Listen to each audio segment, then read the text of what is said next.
传说神秘诡异的湘西有3大邪术，分别是赶尸术、蛊毒术和落花洞女。长期以来，人们给这3大邪术赋予了很多神秘色彩。有人说，一个赶尸人就能率领千军万马；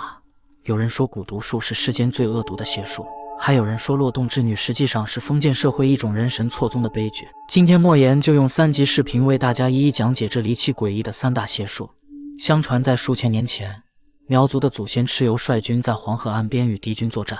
很多士兵在战争中死去，首领蚩尤不忍心将他们的尸首抛至荒野，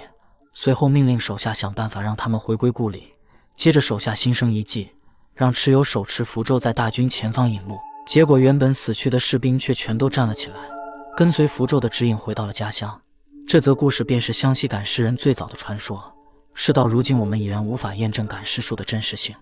但依旧可以通过电影和书籍了解。当你刚听到这3个字时，可能第一时间便会想到一蹦一跳身穿清朝官服的僵尸。不得不说，林正英的电影实在给我们留下了难以磨灭的印象。但这些影视创作有对也有错，因为清朝时期的确赶尸术盛行，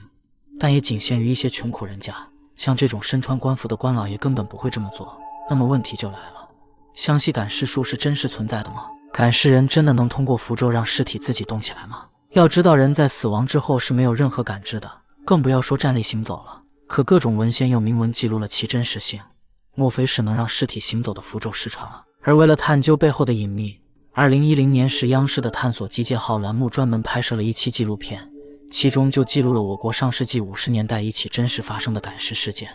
当时在湘西的山区之中，有一支4人小队，他们一字排开缓慢行走，头戴斗笠，身穿灰白长袍，昼伏夜出。本地人在看到他们之后纷纷避让，并且口中还不能有任何不敬言辞，因为老百姓都知道走在前面的是赶尸人。很快，这支小队走进了山中。因为赶尸的过程有很多要求，首先尽量避免行走官路，这样尸体就不会沾染活人的气息。其次，天气炎热的白天是不能出行的，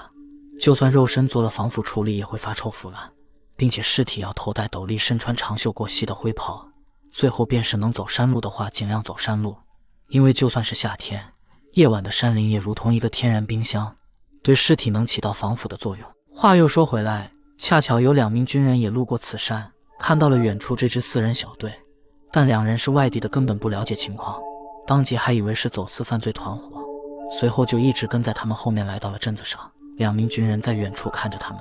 只见这支4人小队直奔旅店，而旅店老板似乎和熟人一般，甚至连房钱都没有收取，所以2名军人当即认为老板和这4人是同伙，接着立马逼问旅店老板那4人的身份。